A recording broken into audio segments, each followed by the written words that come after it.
Okay, and we're back. Hello, everyone. Welcome back to a casual chat with Rupert August, Simon, Henry, and Kurtz. Today, we will be talking about, well, in the past, we've talked a lot about aristocracy, and all of the assorted accoutrement to that.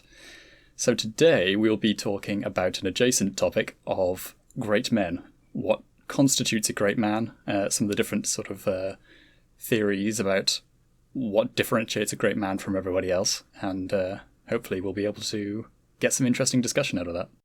Anybody got any background knowledge on this topic? I mean, Rome is known for a lot of great men that people would immediately be able to recognize by name are from Rome, and Rome is something we talk about at length every single week without fail, so I feel like we've all got at least some sort of groundwork here. Of course. Yeah, so that's one of the things with this topic, is that because it's associated with older ways of viewing history, a lot of the topics that people were focused on in previous times, those are the sort of the characters that come through when you would talk about great man history.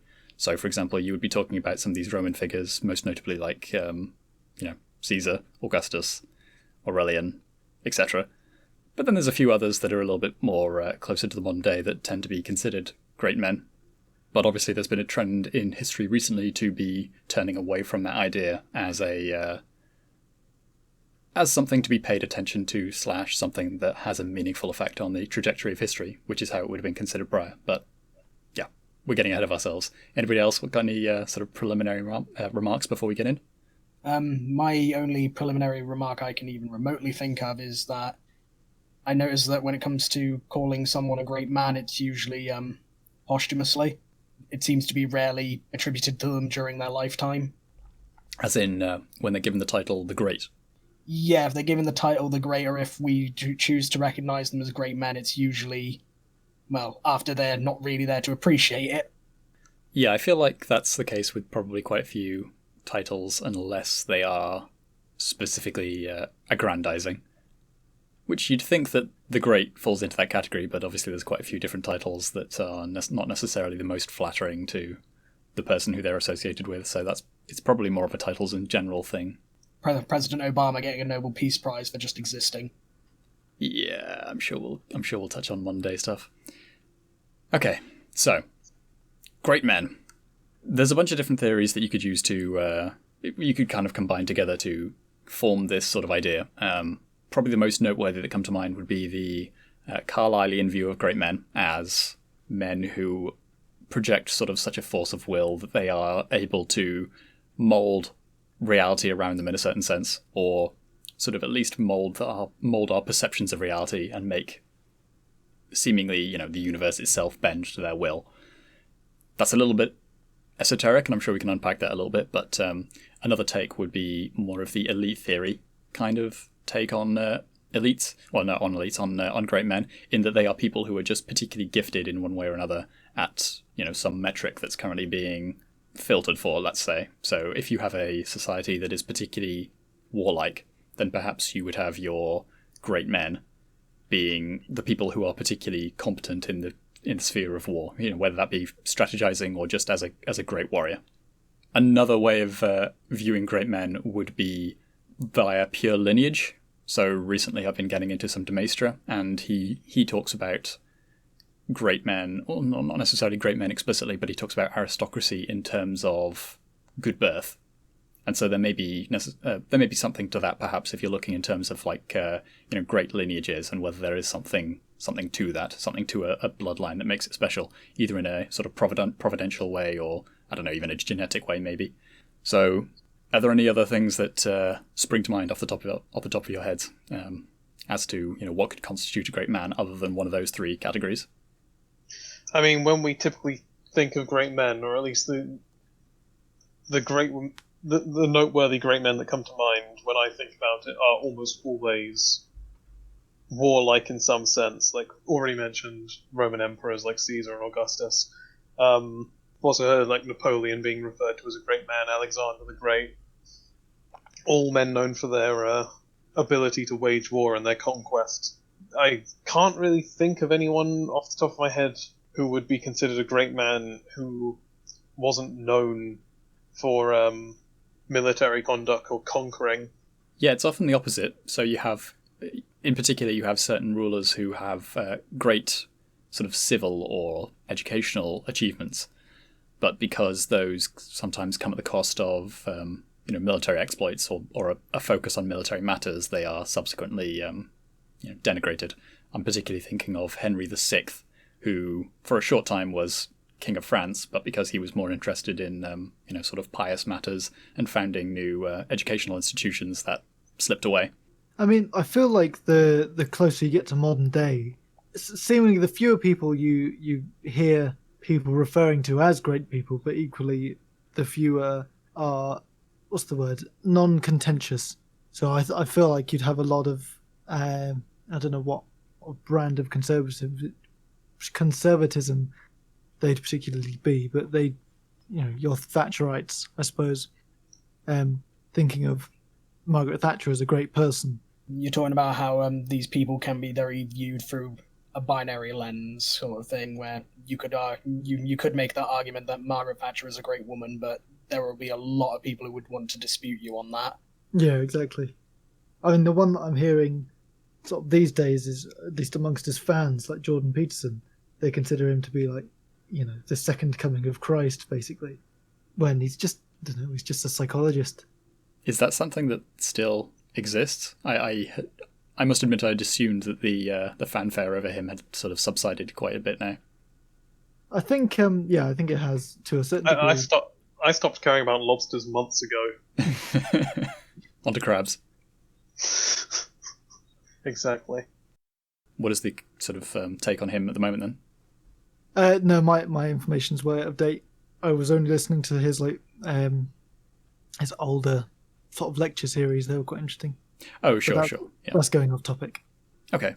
Though I wonder if you were to go back in time, now this isn't necessarily the best example, but if you were to go back in time and ask about, one of the archetypal examples of Julius Caesar, then I'm sure you would get people from the other side of the aisle lamenting the fact that he was destroying the Republic.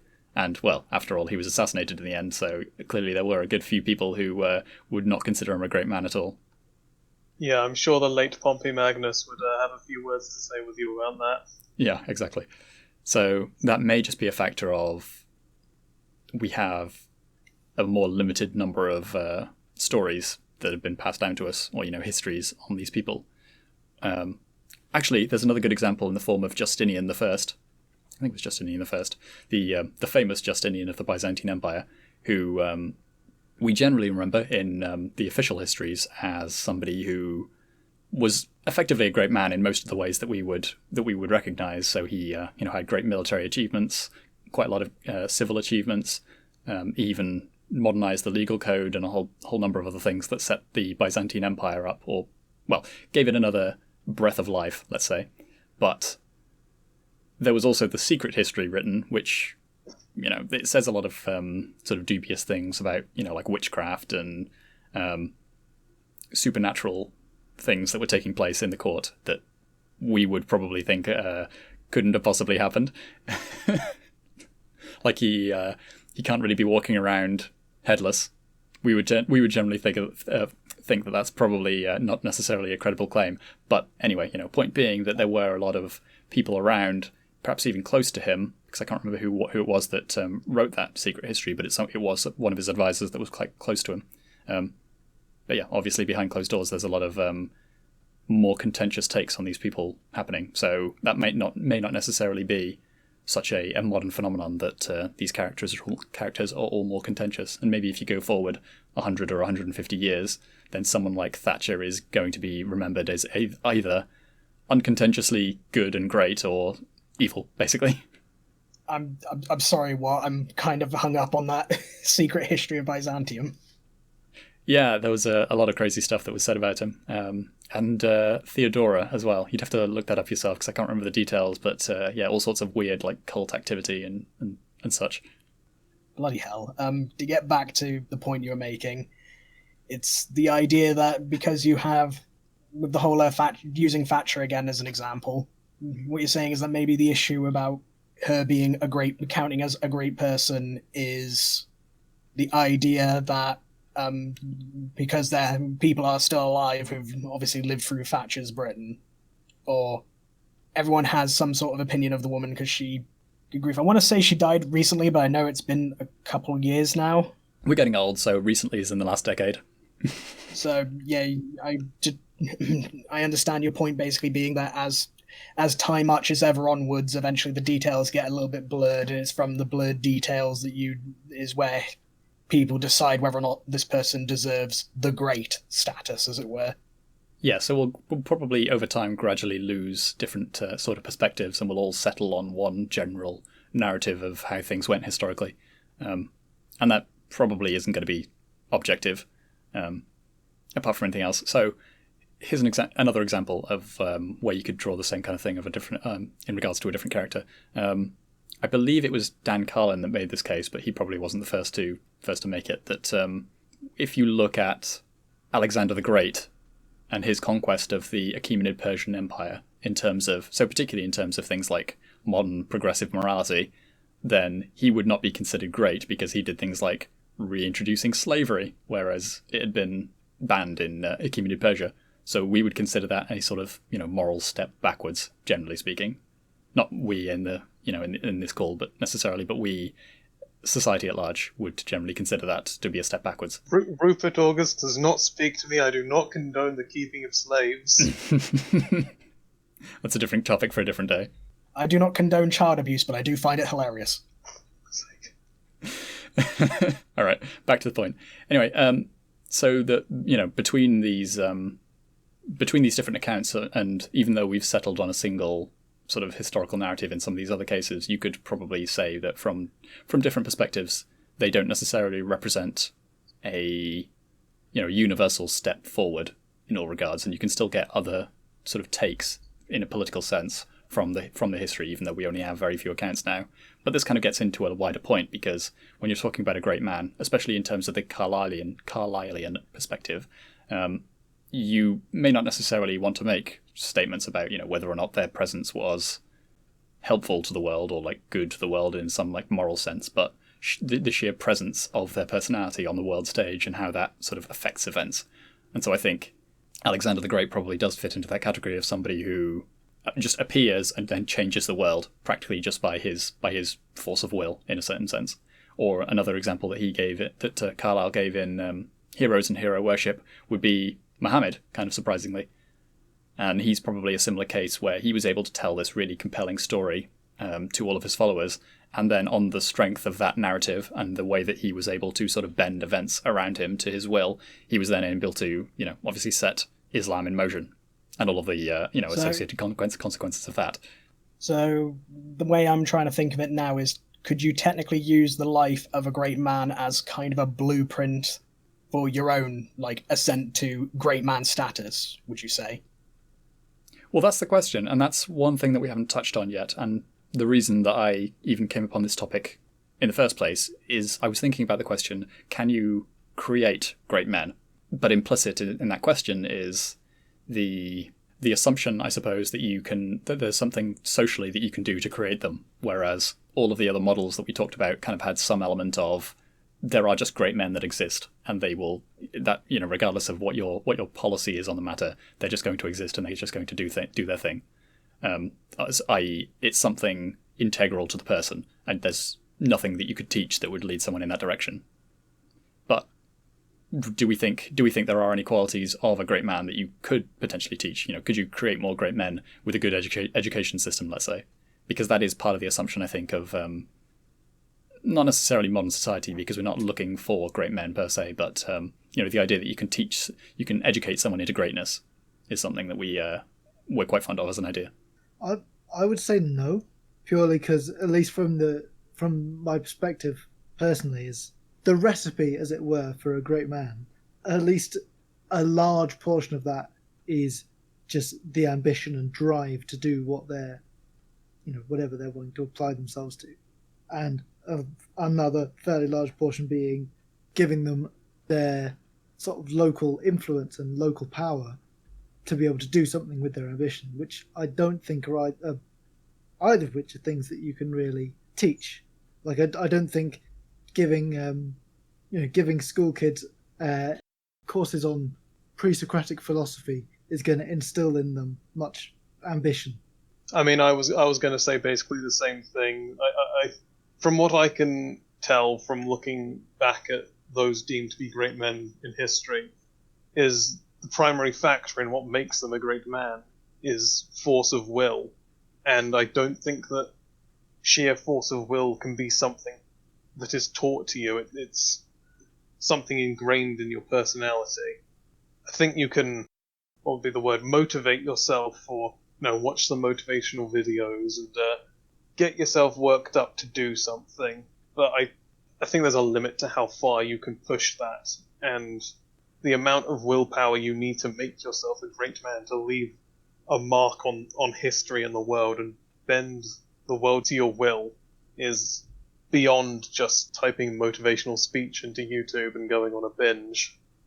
I can agree with that, but I'm also thinking that the other factor, because you're talking about it on a very pure individual basis, and I'm thinking that a lot of the times these great men also, this is my take on why you can't necessarily teach greatness, for lack of a better term, is because I notice that in some cases these great men are a response to the circumstances of the world they're in. Like, the man that would become Julius Caesar did not like the way the Roman Republic worked and decided to go against it. And so, while the force of will is definitely a requirement, I also think it has to be...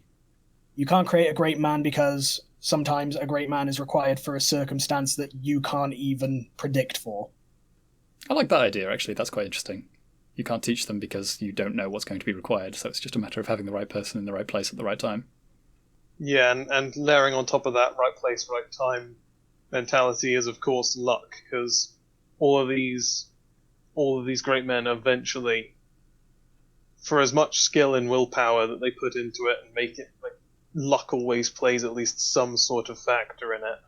And so I'm sure there are many people who would have been, considered great men by history, but just one unfortunate incident cost them a battle or cost them some alliance, and it caused a domino effect for their whole great scheme to come toppling down. The Roman Emperor Majorian comes to mind.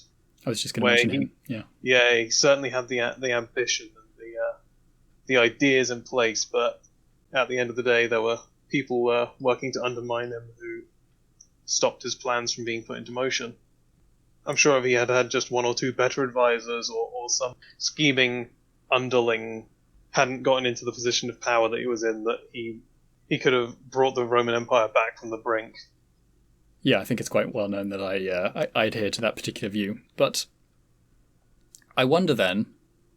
Okay, let me suggest something else, because one other thing did come to mind, that perhaps... So yeah, you can't teach somebody what it means to be a great man, or you can't teach somebody to be a great man, but that you could teach the opposite. So you have this, stock of potential great men, let's say, to put it in horrendously materialistic terms, and you can change the cultural signals such that you can suppress it, but that you can't take any other just random population and then raise them to the level of being great men. So you can take great men and you can, essentially demote them and ruin them, but you can't create them. So what I'm thinking of in particular is when you bring up a population in a particularly sort of materialistic or decadent atmosphere, then there's a tendency for them to, for some of the great men in that population, or aristocrats, let's say, to, slump into it, and rather than, perhaps achieve what they otherwise could. I mean, so, to start with, yes, I agree. But I would say, do I want to say that? Float the idea, Sure. and let's see where it goes. I would argue that that's potentially almost definitely what's happening at the moment.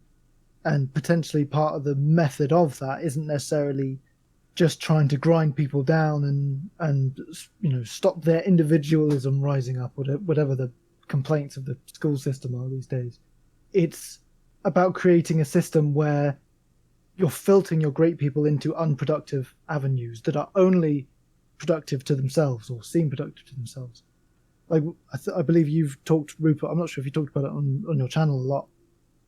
The idea behind having such like for example an extensive legal code where you need to have 70 a team of 70 lawyers just to run a company and make sure they're not doing anything weird and illegal that's from some 10,000 page legal document 50 years ago.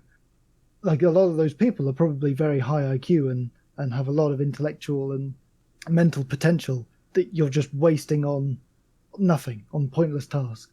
So just imagine if you I believe you said, who was it? One of the Scandinavian countries just simplify their legal code. Am I remembering this right? All of them, I think. Would you like to tell the story?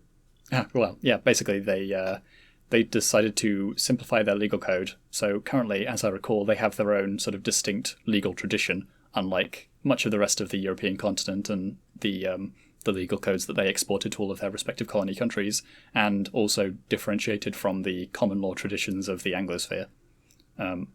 Instead, what they tried to focus on was keeping the cost of sort of legal disputes so low that they could make up the difference elsewhere by increasing the cost of doing business in things like, HR practices or wages. They could basically enforce better conditions for the workers because less of the money for a corporate entity operating in one of these Scandinavian countries would be spent on legal matters, and they could instead, funnel it to labour instead, which is more like democratically popular and such.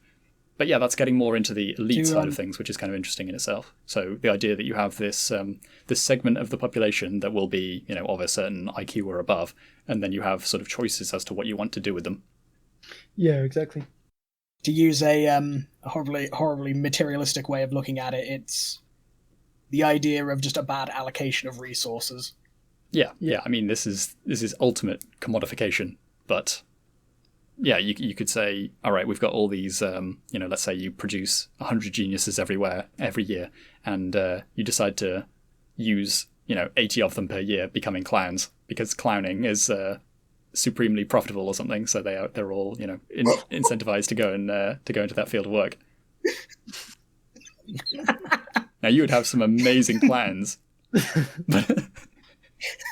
We were just talking about lawyers. Yeah, I know. And you could have used lawyer as an example. Sorry, Rupert. Was that just one giant metaphor for fucking clown world? It is now.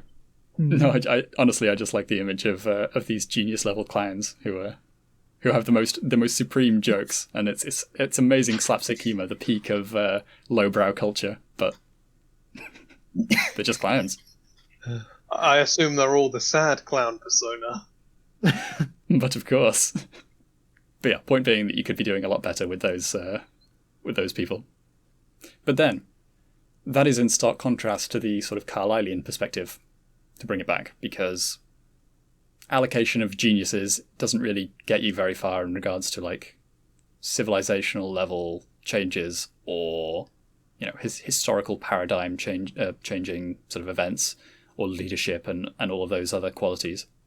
Hold on. So can you go into a little bit on what the Carlylean perspective is on great men, just as briefly as you can?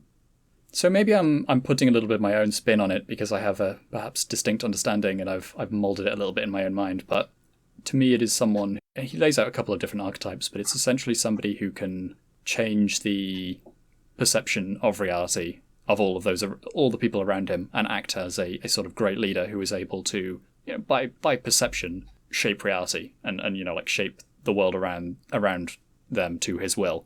But if you were to look at it more materialistically, then what he's doing is he's providing the frame and telling a really compelling narrative about the world, which can mobilize people in ways that makes the extraordinary seem much more possible, and he can lead them to thus do amazing things and things that would be otherwise outside of their conception. So that's why you referenced the Prophet Muhammad earlier. Yeah, exactly, because he would be the archetype. I think Carlyle calls this type of great man the poet. I can see that. That's actually a really interesting way to look at it. And that's one of the sort of frameworks, I guess, of leadership and being able to mobilize people to do things in general, is just to be able to tell a really compelling story about what is currently taking place, what they are a part of, the person that you're trying to recruit into, your team, or you're trying to motivate, and like how they're part of some bigger story and some bigger thing, and they're going to have some great achievement that they'll have some part in providing. Yeah, I had a question, which is, it was either you, Kurtz, or you, Henry, who said that some of this great man stuff does come down to luck, being in the right place, being the right person in the right place at the right time. Yeah. My question, though, is then if it's impossible, impossible is the wrong word, but if it's very difficult to generate the ideal great man, is it possible to increase the probability of that happening? Increase the odds and the chances that you will have the right person in the right time? Does anyone think that's actually possible? I suppose if you were able to sort of min-max the allocation of people to make sure that people in positions of power or high up in administrative or military positions, you always had the most perfect... If you had the most perfect setup for always making sure the best person was in that position, the most meritocratic system possible was in place, so that whoever was at the top at any given field was always the absolute perfect person for it, and you were in a society that was heavily cracking down on degeneracy to make sure that these people didn't have vices that would impede them, then I suppose, yes, that would be, at least in my mind, optimizing the likelihood of right person in right place at right time and minimizing the amount of luck they need. I don't think you'd ever manage to get the amount of luck needed all the way down to zero. It's always going to play a part. I mean, yeah, so I suppose the sort of discussions like these always seem to come down to is if you can somehow make sure that the leader of your country is the best person for it. I don't know. I think it's right, but I think that the mechanism for making sure that you've got that person at the top being in the right place at the right time is never really existed properly, and it has not for very long. I mean, so we read The Republic. What that boiled down to, or what are the I can't remember what he said. It was something along the lines of just make sure that your men of gold are in the leadership positions, which is not very helpful when you're actually trying to talk about how you do it. Well, the civilization in the Republic was basically built entirely around making sure everyone is doing the most optimal job that is suited to their skill set at all times. So I suppose in that sort of perfect fictional society, it's a hell of a lot easier than in the real world. Yeah.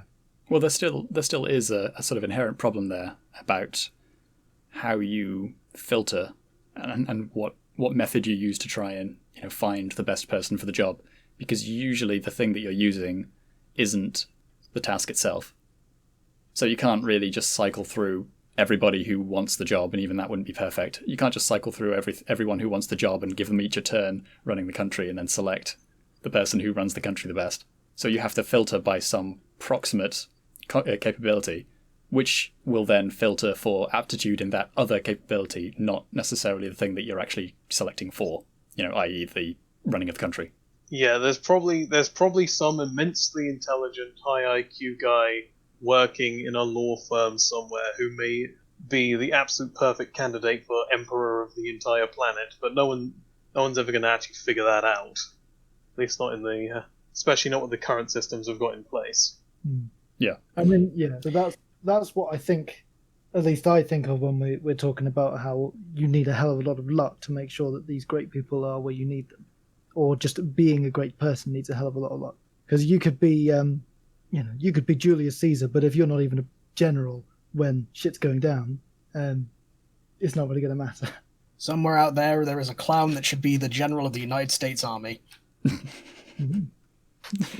But yeah, I think any method that you try and use to sort of turn this into some kind of like meritocratic question is going to fall down, because the thing that you're selecting for is not the thing that the method that you're using to select is not the actual quality that you're trying to select for. And I think we've learned from the process of democracy, representative democracy in particular, that if the quality that you're selecting for isn't exactly the quality that you actually want, then you're going to just end up maximizing for the quality that is causing the selection. So let's say you have an exam that everybody has to sit, and then on the basis of that exam, and you can try and tweak it as much to questions of how well to run a state, and you can do that as much as you like. But I don't think that in the end, then you'll be getting somebody who's really, really, really good at and ultra optimized at successfully sitting this exam. Not necessarily someone who's actually going to be good for the reward at the end of being the best to sit this exam, which is kind of what you saw in the civil service of China when they had the meritocratic system there. It was in some ways better than the sort of nepotistic methods of their European counterparts, in that you could select for something proximately related to IQ, but ultimately, being able to recite poetry versus successfully running a state are, they're quite distinct skills. So I think pretty much any way that you try to systematize it towards, being meritocratic in that way is probably going to fall flat. Okay, but assume we're going off into fantasy again. Assume we have devised a way of let's say it's depict the Prime Minister of England, of the United Kingdom, and pretend we've figured out an exam that would pick the best suited person to be the Prime Minister. Do we think that necessarily means that the person who ends up Prime Minister there is a great man, or unlikely woman, but we'll say woman as well? Just pointless sexism just because he could. I'm sticking with it. I'll allow it. Or do we think part of the qualities of being a great man is their more quirky aspects of them, as it were? Is it just, okay, this person is the best at being the Prime Minister, or is it, this person wants to take the country in X direction, and because X direction turns out to be positive, they're being remembered as a great man later on in history? Right, well, now I suppose this is bringing us into a question of, is simply being the Prime Minister and doing a good job of it grounds to be labelled a great man? Because with your magic test machine that finds the optimal candidate for the job is just sitting back, making sure the NHS stays afloat, making sure no more council houses burn down, and building a flashy new railway in northern England, does that make them a great man? Yeah, you're right, but man, the bar is really low for being a competent Prime Minister, isn't it? I mean, yeah. Wow. Anyway. Not gonna lie, that was making me pretty depressed. Yeah, no, you're right. That certainly being a Prime Minister, even, being President or being whatever the highest position in the land is not grounds for being a great man. You could have probably entire generations go by and they not experience a great man. Yeah. Although, to answer your question, Kurtz, I think if the Prime Minister did come along and basically fixed everything, I think that would be grounds to make them a great person, or at least to be remembered as such. Just by comparison of the absolute army of clowns that have been rolling through that office over the past few decades, yes. I mean, you mentioned Majorian. You and Rupert have got massive hard-on for Majorian. I don't think that's a fair assessment, but okay. The thing that he was doing was trying to unscrew the situation. Yes, your point? My point being, if someone came and unscrewed the situation that we've got at the moment, massive national debt and such. Right, but you see, we're not being besieged on all sides by barbarians, while... Aren't we? We're besieged by fucking idiots who can't build a fucking train track. I mean, I suppose technically you could defeat that with a cavalry charge. It's just, it's a little uncouth. Sorry. If this is staying in, this is a much more casual chat than we were used to. Yeah. Anyway, to bring this all the way back around to I mean, I guess, does anybody have any points that they'd like to continue on that? Because I was going to take it all the way back around to Simon's point. Yeah. Push the reset button needs to be pushed immediately. Okay, so The Great Reset, eh? okay, yeah. So I think the one way that you can make the world, I guess, more prepared for great men is by sort of doing just that. Is that you can raise that expectation and have people look for that kind of equality in people, and have that be something that's considered a good thing for a start. Because if everybody is just completely absorbed in this idea that they can't really do anything, only mass movements or forces beyond any individual's personal control are really like what shifts history, then people, for one thing, aren't going to strive for that, and maybe that doesn't necessarily make a difference because those people, the people who actually are those great men, would push through that anyway, that impulse to do nothing. But you would have much more pushback, I suspect, from the sort of world around them. And in the same way that you had people stabbing various great men in the back because they were resistant to the idea of somebody coming along and trying to restore things to a former level of greatness, you'd probably have a similar thing if people in general were not primed for that kind of a character to appear. You have to have a population, and this feeds into what we were talking about last week, actually, that you have to have a population that are kind of like willing to fall in behind a great man. Because if everyone's sort of super individualistic and just looking out for their own gain, then that's much easier to get those people to, turn on one another if they can be suitably persuaded that their interests are at threat. Which is exactly what happened to Majorian and Aurelian. So I mean, something you touched upon there only briefly was something I don't entirely buy into, but I'm sort of half and half on it, is the idea that a great man, on account of being a great man, will make sure that he is in the right place at the right time, just as a counterpoint to my earlier about how much luck is in play when I it comes didn't to necessarily mean it like that. I meant in terms of, so you have this overwhelming malaise, let's say, of everybody thinking, like, why would I bother trying to take part in history? History is going to happen regardless of what I do. I think a great man who, has that level of ambition and will is going to be able to push through that malaise and, think, yeah, I can have an impact. That's more what I'm getting at. Right, okay then. I understand what you're saying, but I also just wanted to raise that point. That is that a different point even? That eventually a great man can just use his force of will to push through these barriers, to make his own luck, if you will. Well, that is part of the Carlylean definition, if we're still going to run with that. But I think the difference would come in from the more macro scale as to whether or not people are willing to fall in behind a great man or a great leader that comes along, or whether they're going to try and resist him every step of the way. You mentioned, obviously, about a population willing to collectively fall behind a great man, so my question, this is just a random thought I've had, but I do have a question of, does that mean that you need, for a great man to technically succeed, you need the great man himself to be a very strong-willed individual and see himself as such, while he has a collective behind him, or is there some sort of like balance between him and his supporters?